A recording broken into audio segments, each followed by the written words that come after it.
Right side, the 10 to the 5, touchdown! 6, going to the hoop, puts it up, puts it in!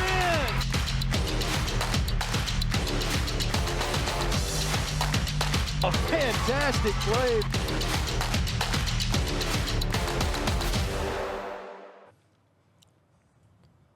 Welcome in, ladies and gentlemen, to a special edition of the Magnolia Fields podcast from the Richard Schwartz and Associates Studios. Tanner Marlar, as always, alongside Cody Blaszczak, and a special guest today, Frank Dodds from the Hottie Toddy edition. What's up, gentlemen? What's happening, What a Frank? pleasure to join you guys. Absolutely. Absolutely. Frank joins us to talk all things volleyball. Between the three of us, I think that we have covered just about every volleyball game on the Mac South schedule this season. Volleyball season just wrapped up. We've got our state champions.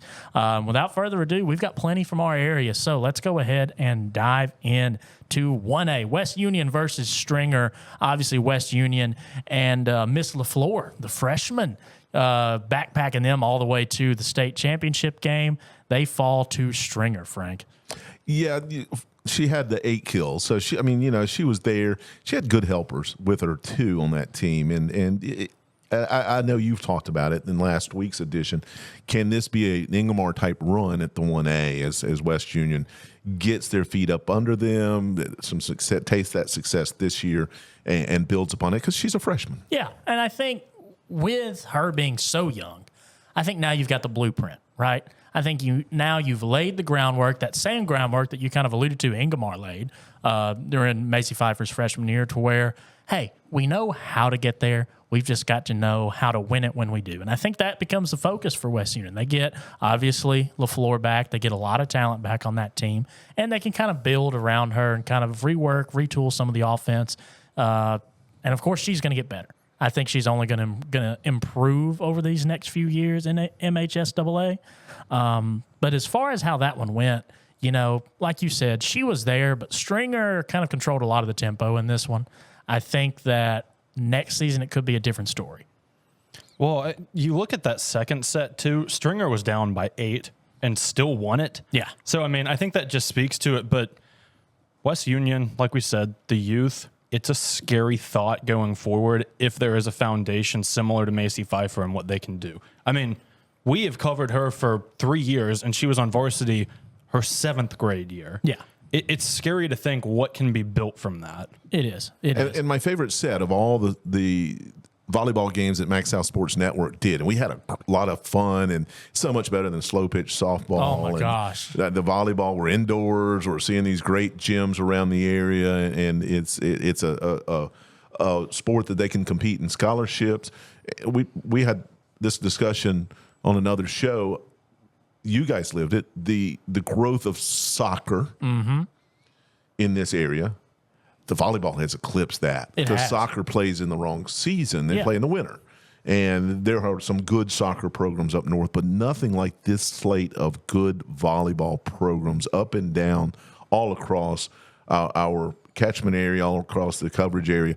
And my favorite set of the year, the 4th set at West Union, they were down 24-16, got a side out, and ripped off 9 straight. Yeah. And that won the match. And I saw another Easter egg with West Union. They've been doing these cameos all year, and I think during that match that you were at, there was a Duck Dynasty guy cameo, and then they had one from, like, country music singer Lainey Wilson throughout the year, and a bunch of celebrities came in and made these cameos for them on the video board there at West Union. But it was super cool. I think, like you said, Frank, they're not only building a program, but they're building an atmosphere, because another thing, and you alluded to this, that's beneficial about volleyball is it's indoors.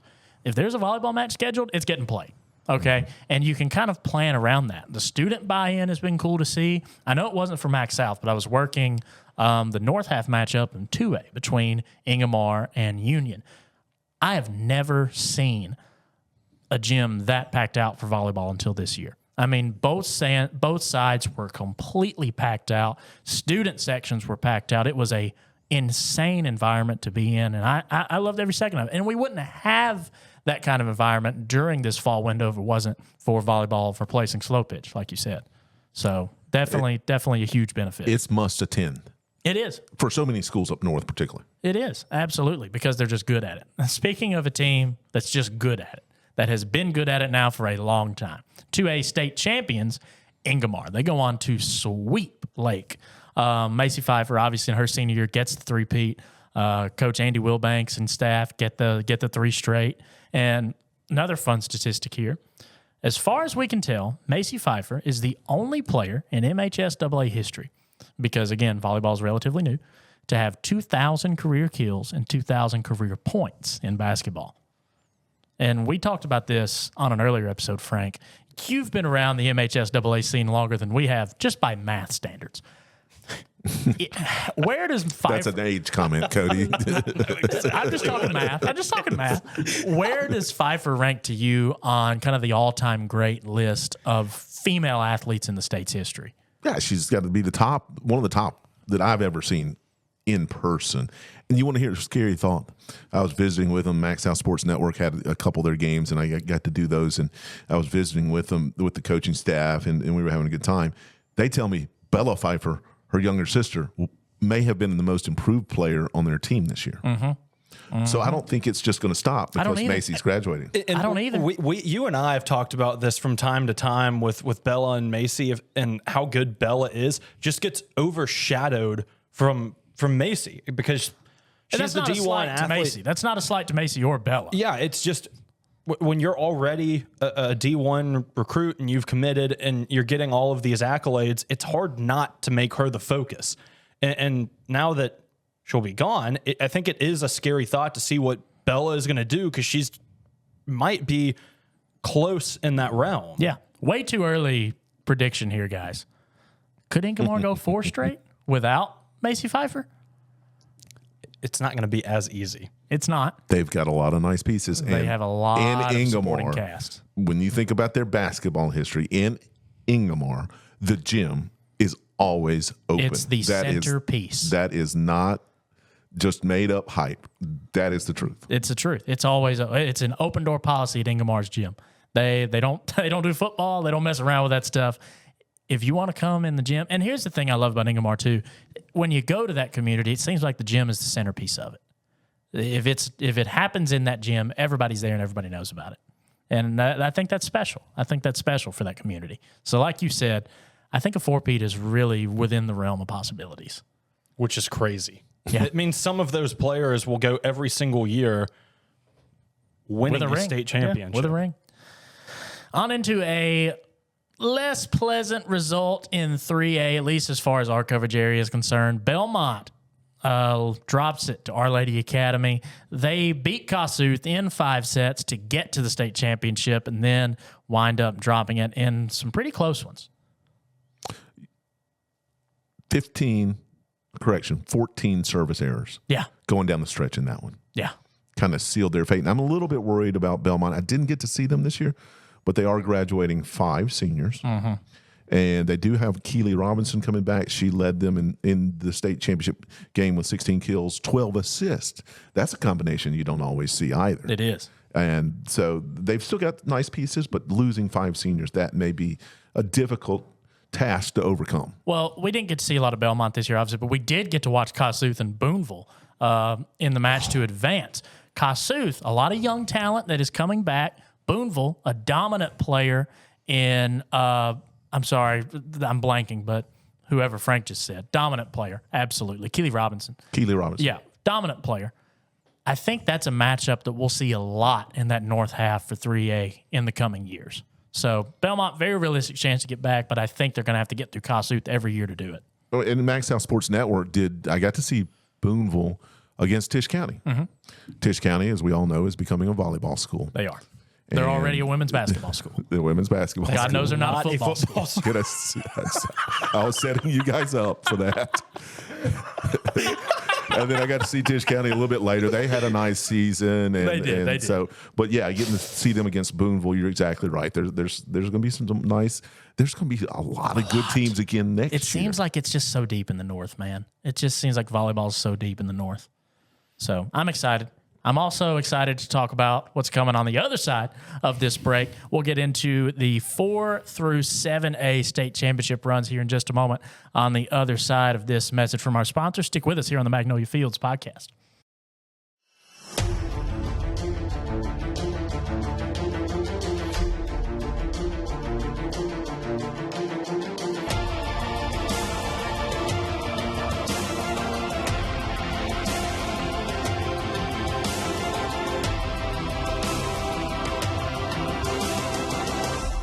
If you've been hurt in a car wreck, you know who to call. Call me. Remember, one call, that's all.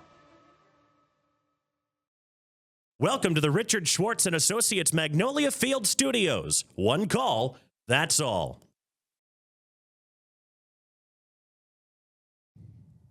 Welcome back to the Magnolia Fields podcast from Richard Schwartz and Associates Studios. If you're just joining us, Tanner Marlar alongside Cody Blaszczak and our special guest today, Frank Dodds. We just got done talking the 1 through 3A of MHSAA Volleyball State Championships. Let's get into the bigger schools, guys, starting with Albany. The New Albany Bulldogs, Frank, a team close to your heart. Go to the state championship in 4A, make a great run to get there. Was fun to watch all season long. And they wound up matching up with Purvis. Very, very disappointing ending. They won the first 2 sets and lost 3 straight. Yeah. That's the bad news. They were right there, Lucy King, and such a good player. We had them on the network, on Max House Sports Network, a couple of times, and you could see them doing that. There were just times when they seemed to lose focus, lose a little bit of energy. That instead of a kill, you might hit it into the net, and it's just that much the setting.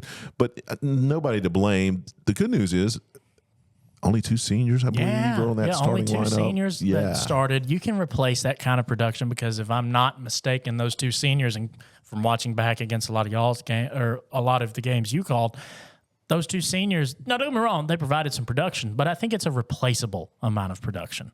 Yeah, I think they'll have another good run next year. Yeah, and as far as a repeat trip goes, I think that 4A division in the north, at least, is a little more wide open than let's say 1 through 3. I think there's the 1 through 3 is pretty top heavy. I think 4A, the competition is a little more dense as you get on through the ranks. Yeah, and we had a lot of those. So we mentioned Tisch County earlier. Shannon, we had Shannon and Amory, and there's some nice schools, but you're right. It's not top heavy. There's not a dominant school. Yeah, which I think makes that 4A matchup really interesting. So New Albany hoping to repeat it, like you said, not the way they wanted it to end. Dropped 3 straight. And like you said, not the way you want it to end, but with losing such few amount of seniors, it's something that's going to be in those players' heads next year. You were that close to it. That's some extra motivation. So, to me, if you're a New Albany fan, that's good news, at least for next year. Just extra motivation to start the season. 100%. You were a singular set away. Yeah. And couldn't get it done. 100%. 100%. So a lot to build on for next year for Albany. 5A, Lafayette versus East Central. And now, Frank, you talked about New Albany in some spurts can kind of have a miscommunication or a fumble, and it kind of snowball from there. I'm not sure Lafayette had a fumble all postseason long. I don't think one bad thing happened that they didn't immediately bounce back from all postseason. And they had the 5A Player of the Year, and we'll cover those, I'm sure, in just a minute. But Miss Mabry, Eason. Yeah. And I had a question on the way down here. Cody, you grew up in Alabama. I'm assuming you weren't always a Mississippi State fan, were you? I was not. Okay. But Tanner will remember this name. Mabry Eason's dad is Cordero Eason. Yes, he is. And so if you've been around the Ole Miss Mississippi State rivalry, that's a name you know. Yeah, and she just had a fantastic season, had good pieces around her.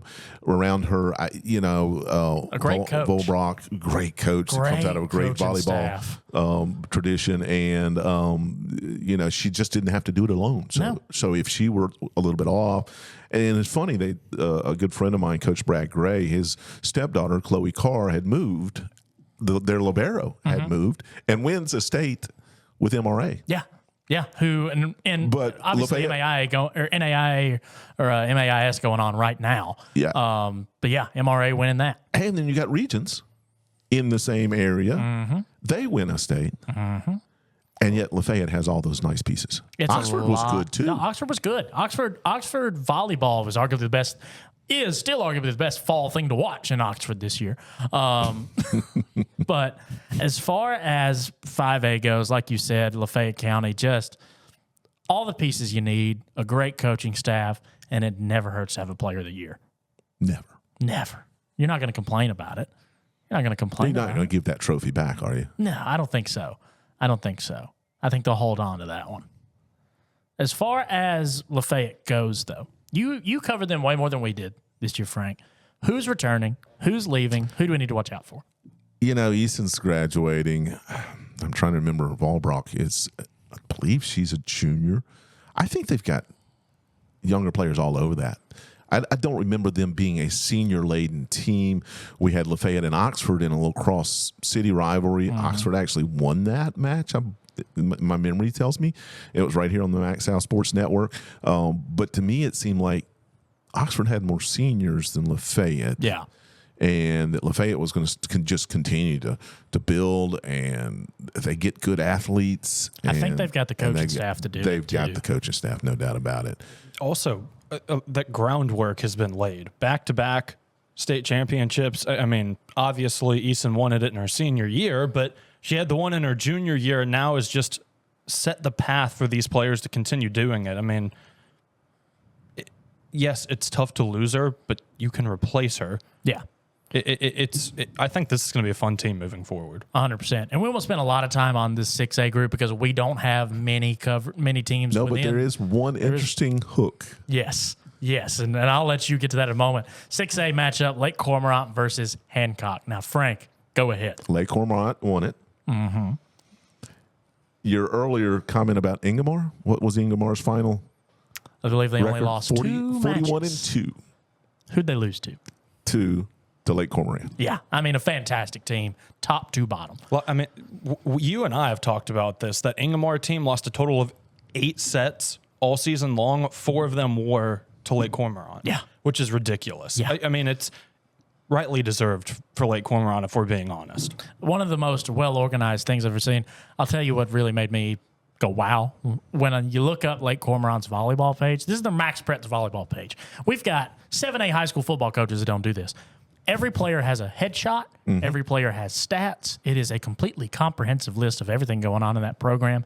Fantastic. We love it, schools, when you do that. Yes. Please promote your more. players Do more. on either team. Do more. Absolutely. Before we move on, Lake Cormorant included in this, there were 3 schools this season that went back to back to back.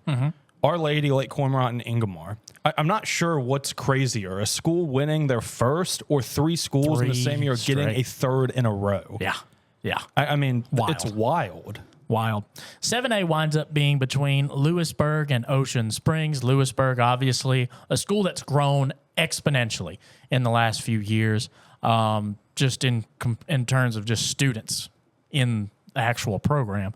But there were some 7A schools around our coverage area. You got to watch Oxford. We watched Tupelo and Starkville that could have made a run at it, but I think Lewisburg in the north was just too powerful, too strong. I expected Starkville and Tupelo to be a little bit better, but yeah, you're right. Lewisburg was, and we forgot to, we can cover it later, but we forgot to mention Lake Cormorant also had the player of the year, They did. 6A player of the year. They did. Young lady by the name of Sophia Gonzalez, and I believe this is her second year to win that award. I think it is. Yeah, Lake Cormorant, fantastic. Yep. I'm hoping next season we can get out to a game of theirs if they come up north. Definitely. Yeah, if they come into, if Lewisburg comes into Tupelo or Starkville, that'd be a matchup we would want to see, or if Lake Cormorant comes in. For sure.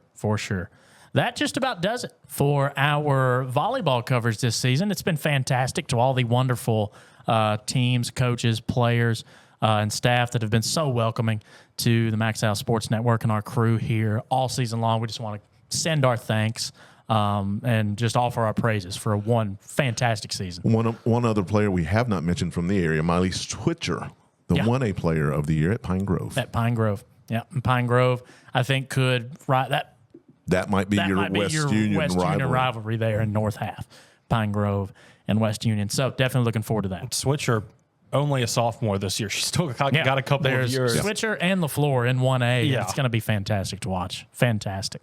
I can't wait. But all that and more next season.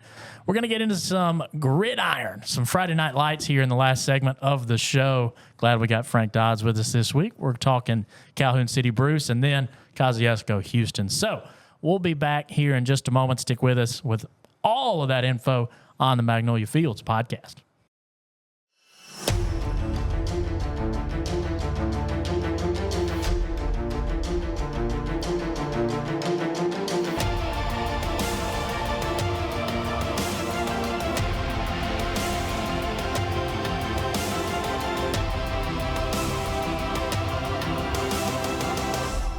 If you've been hurt in a car wreck, you know who to call. Call me. Remember, one call, that's all.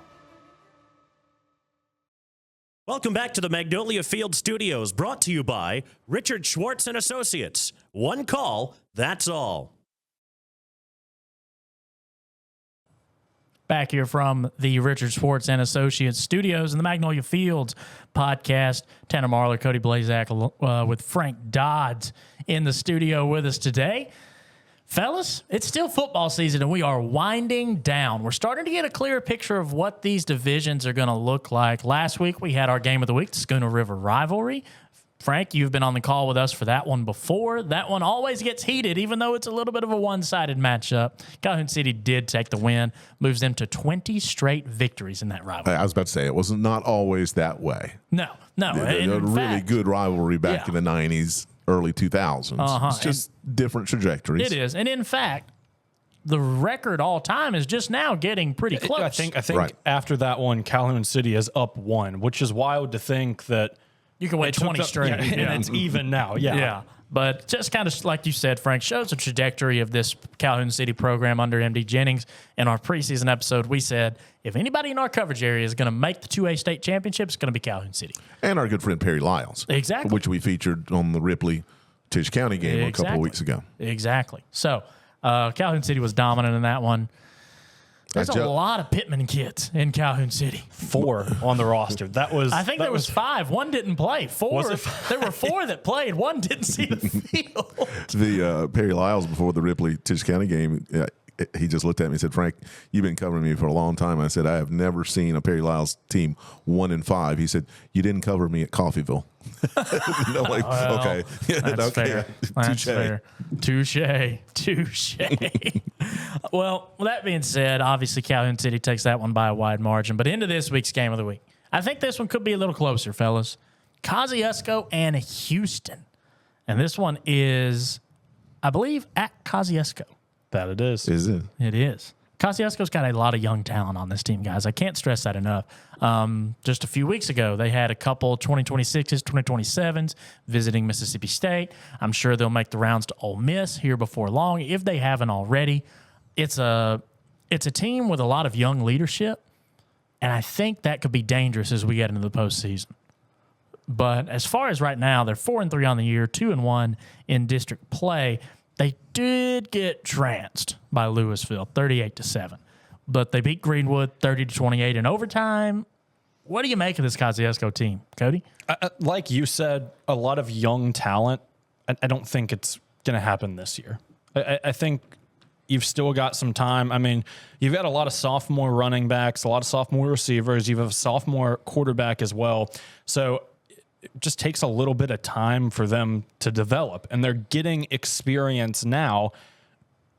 I just think they're going to have to wait their time. That's fair. Now, into the flip side, Frank. Houston, 6-2 all the year, at least on Max Press. I think they're counting a jamboree in there, and I believe that is the case. 2 losses this season coming to New Hope and Louisville. Obviously, Louisville. No shame in losing that one. That was also a close one at half, if you recall. It was like 16 to 14 at half. So Houston was in it midway through. Louisville just took over in the second half. 100%. But they're sitting 1-1 in division play, obviously with the loss to Louisville. They beat Greenwood 47-28 on October the 11th, and now obviously traveling to Kosciuszko. So the common opponent in this one tells a little bit of a different story. Frank, this Houston team, they've played some up and down games.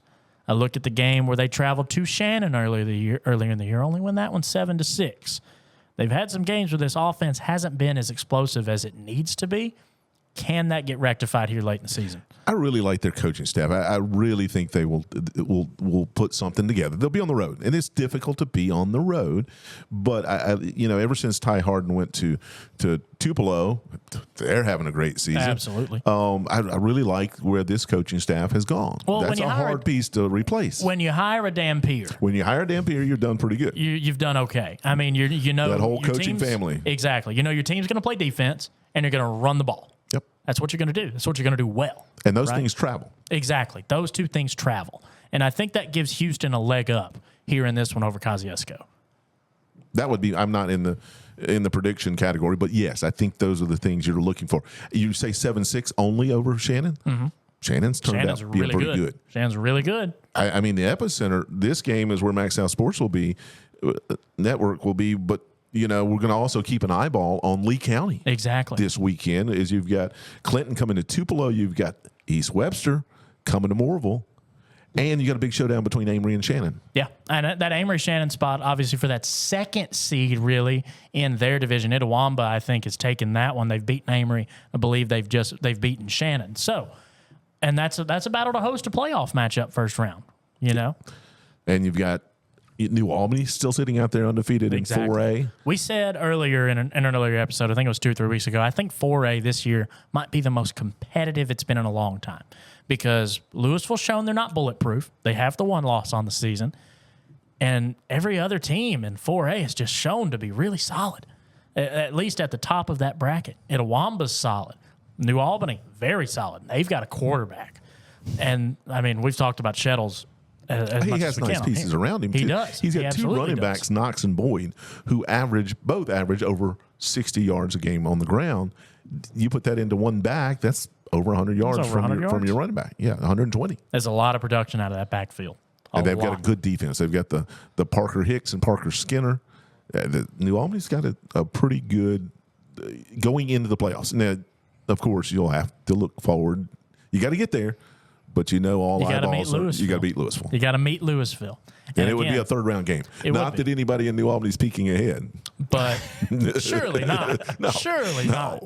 But in that regard, you have to look at them as somebody who can be beaten, though.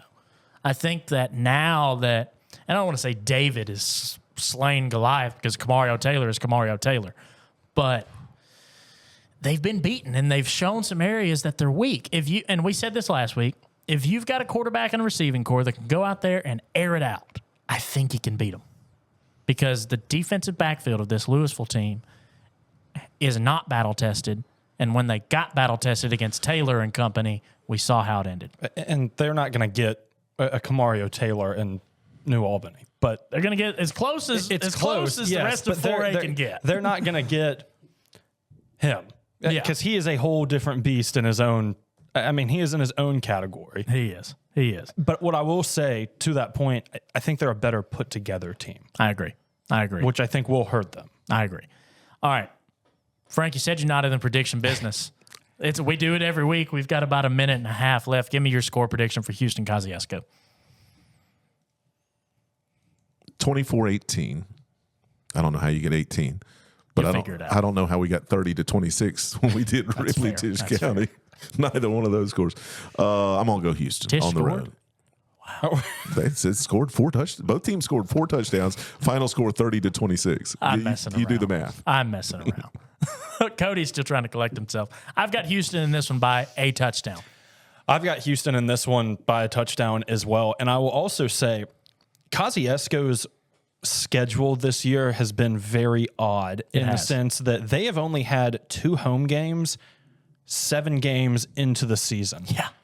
They only have 4 all season long. They have not won a home game this year. They have lost to Louisville and they lost the season opener to Kemper County. They are desperately looking for a win at home. I just don't think it's going to happen. You're still picking against them. How dare you?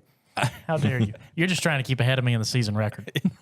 No, I had them before we talked about that. Oh, we keep score, yes. You're going to you're factored in now. Well, no. Well, you're factored in now. I go 1-0, and I'd be 100%. Exactly. You get the trophy at the end. You do. That's about all the time we've got this week. As always, a fantastic episode. Thank you to Frank Dodds for coming on, chatting some volleyball and some football with us today. Always great to have you here on the High School Show. For Tanner Marlar, Cody Blaszczak, this has been the Magnolia Fields podcast from the Richard Schwartz and Associates Studios. We'll catch you next week.